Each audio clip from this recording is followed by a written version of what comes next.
महाकुंभ यात्रा। हम लोग अपने यात्रा की शुरुआत शाम को 4 बजे किए थे। अभी 8 बज रहे लगभग और हम लोग पहुंच रहे हैं लगभग शहडोल के आसपास।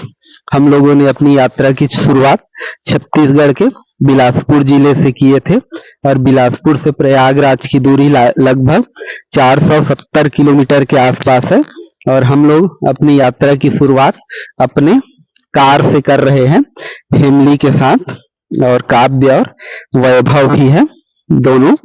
तो मैं और मेरा भाई दोनों हम लोग कार राइड करेंगे क्योंकि हम दोनों ही हैं और हम लोग स्पेशल जो ड्राइवर है वो अलग से जो ड्राइवर होता है वो हम लोग नहीं रखे हैं क्योंकि हम लोग ही पारी पारी से चलाते हुए जाएंगे। और यहाँ देखिए बिल्कुल रात का समय है और गाड़ियां आ और जा रहे हैं। रोड बिल्कुल भी खाली नहीं है और जंगल का एरिया है। देखिए ये रीवा का नजारा, रीवा घाट का।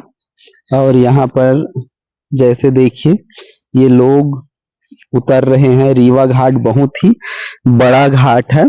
शहडोल के बाद सबसे बड़ा जो है रीवा पड़ेगा और रीवा से फिर लगभग 130 किलोमीटर की दूरी पर प्रयागराज है। तो जैसे रीवा आप पहुंचेंगे तो आप समझ जाइए प्रयागराज महाकुंभ के क्षेत्र में आ गए। यहाँ पर देखिए ये कितना लंबा जो है ये घाट है। हमको जितना ऊपर चढ़ना पड़ रहा था उससे कहीं ज्यादा लंबा हमको उतरने के लिए रास्ता तय करना पड़ता है। और गाड़ियां बहुत अधिक मात्रा में है क्योंकि सब प्रायः प्रयागराज के लिए जो छत्तीसगढ़ के ऊपर साइड से है, उत्तर और जो ऊपर है और मिडिल जो एरिया है उससे आने वाले सभी इसी से आते हैं। मध्य प्रदेश वाला एरिया भी यही से है। और यहाँ नीचे में जो जलता हुआ लाइट देख रहे हैं वो रीवा सिटी का एरिया है, वहाँ शहर है।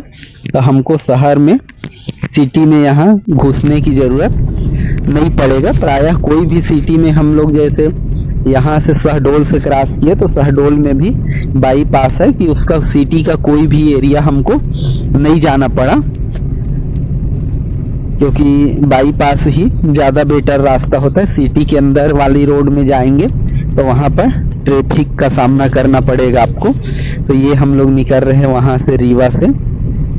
अब इधर का क्षेत्र जो है वो प्रयागराज का क्षेत्र है, मतलब प्रयागराज जैसे 100 किलोमीटर के आसपास बचता है। फिर यहाँ देखिए पुराना टोल था जो अब के डेट में समाप्त हो चुका है। यहाँ पर कहीं ज्यादा टोल वैसे आपको नहीं पड़ेगा, लगभग जाते तक आपको 2 या 3 ही मुश्किल से टोल पड़ेगा प्रयागराज तक। यहाँ देखिए गाड़ियों ट्रकों का लंबी लाइन लगा हुआ है। ट्रक वाले रात को कुछ टाइम तक रोक भी देते हैं गाड़ियों को, तो उसके लिए है।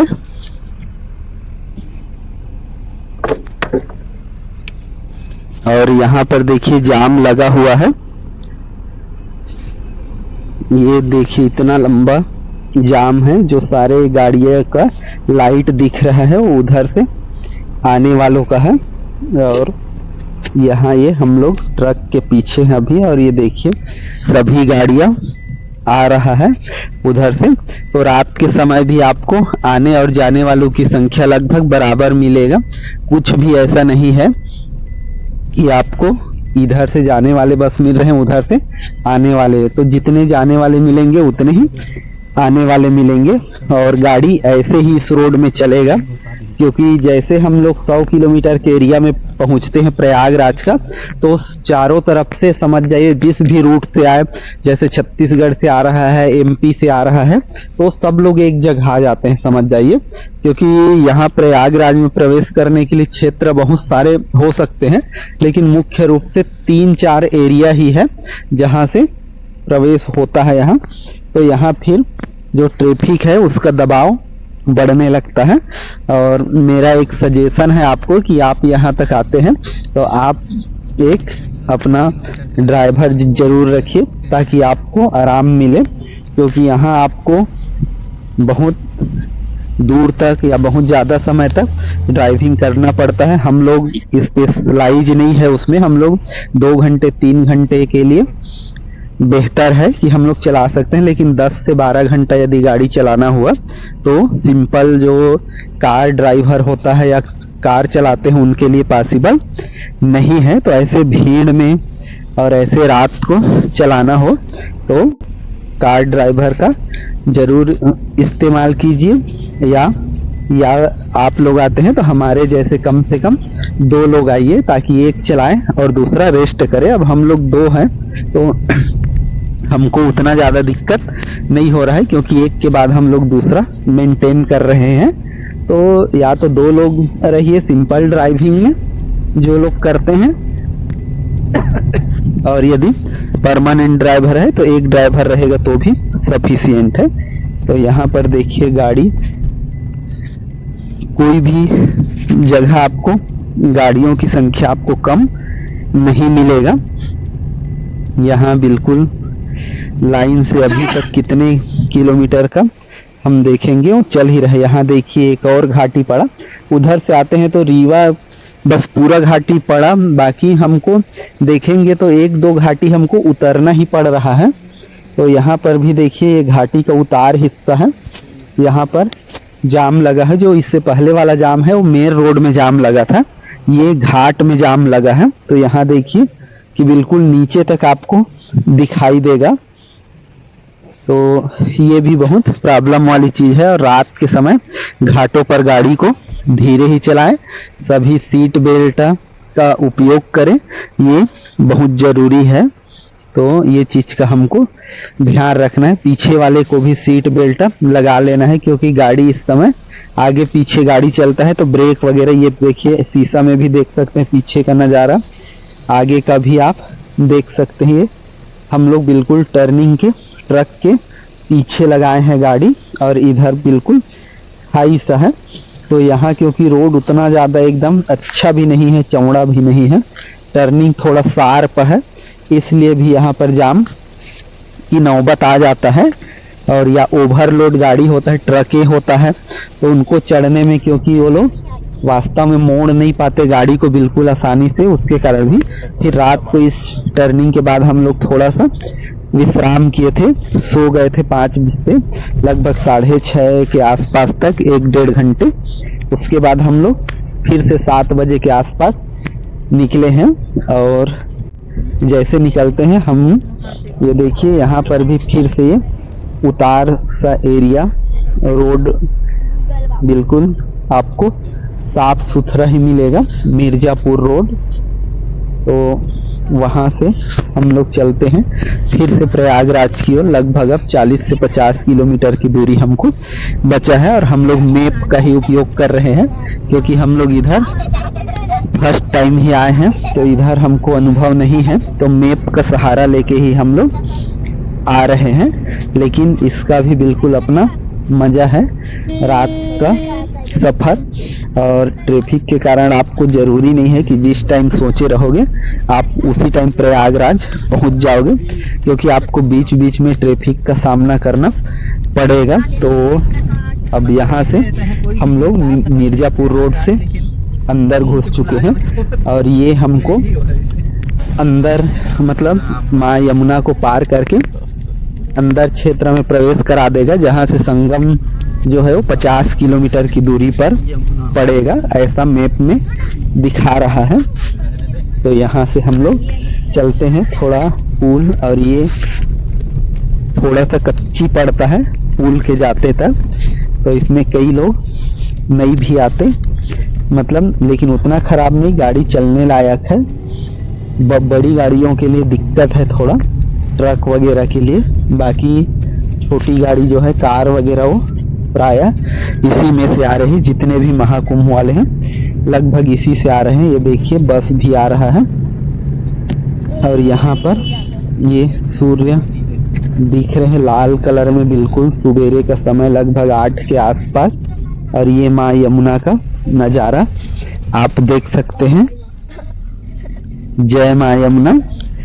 आप माँ यमुना का जैसे दर्शन करें, कमेंट बॉक्स में जरूर जय माँ यमुना, जय माँ गंगा लिखें और माँ यमुना आपकी सबकी मनोकामना को पूर्ण करें। ये लगभग 1 से 1.5 किलोमीटर 1 किलोमीटर लंबा ब्रिज बना हुआ है और यमुना आप जानते ही हैं कितना विशाल है, देख ही सकते हैं आप। और यहाँ से जैसे हम लोग क्रॉस करते हैं फिर एक केनाल है, केनाल के हम लोग बिल्कुल पैरेलल जो दूरी बता रहे हैं उस हिसाब से लगभग 49 किलोमीटर हमको उसके पैरेलल चलना है। और यहाँ पर आपको बिल्कुल खूबसूरत हरियाली देखने को मिलेगा, जहाँ गेहूं और सरसों और साथ में और भी राहल या और कुछ दूसरे जो पौधे हैं वो लगा हुआ दिखेगा। और जितना दूर तक आप देखेंगे आपको केवल हरा भरा ही दिखाई देगा।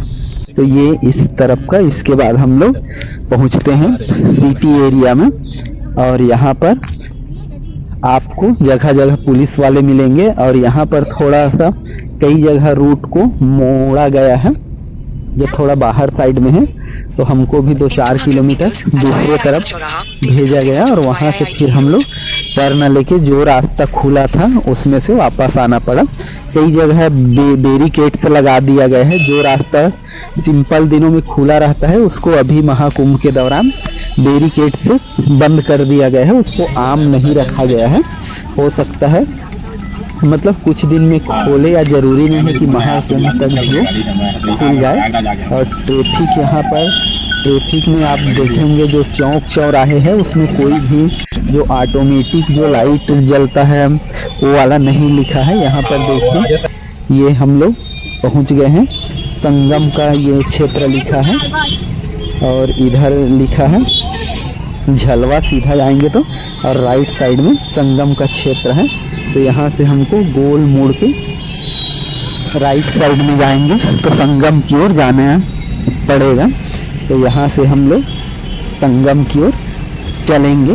और देखिए ट्रैफिक बिल्कुल मतलब ऐसा है कि पुलिस, ट्रैफिक पुलिस है और वही हाथ दिखा के सारे तरफ को आने जाने दे रहा है, तो इसमें थोड़ा टाइम लगता है। तो यहाँ हर चौक चौराहे में ये चीज़ थोड़ा अच्छा नहीं है यहाँ का, समझ जाइए कि ट्रैफिक सिग्नल नहीं है। सिग्नल होना चाहिए कि क्योंकि अपने आप वो चलते रहे तो लोगों को उससे देखने में, सब चीज़ में चलने में सहूलियत होता है और वो ऑटोमेटिक होता है, तो सभी क्षेत्रों के लिए वो बेहतर होता है। और यहाँ पर देखिए हम लोग यहाँ की जो ग्रैंड ट्रंक रोड है उस पर आ गए हैं, जो सीधा संगम घाट की ओर ले जाता है। तो यहाँ पर आपको बहुत लंबी कतार देखने को मिलेगा, जहाँ ई रिक्शा और घाट की ओर से आने वाले जो व्हीकल्स है आपको देखने को मिलेंगे।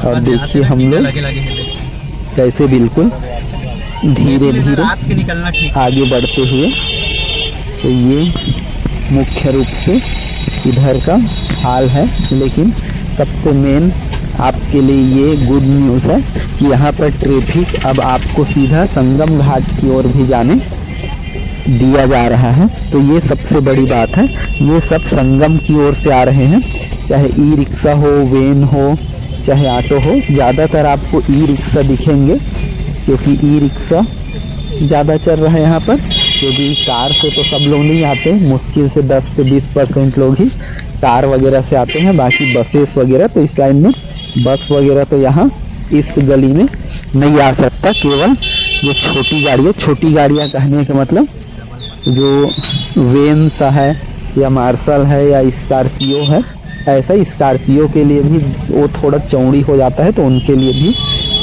सेफ नहीं है मान के चलिए। तो जो छोटा गाड़ी है जैसे वैगन आर है या स्विफ्ट है या ऐसे, ये वाली गाड़ियाँ ज़्यादा बेटर है इस रोड में। लेकिन ये भी गाड़ी है वैसे सफिशिएंट, क्योंकि दोनों ओर चलता है, तो कई जगह बिल्कुल जाम की नौबत आसा जा रहा है।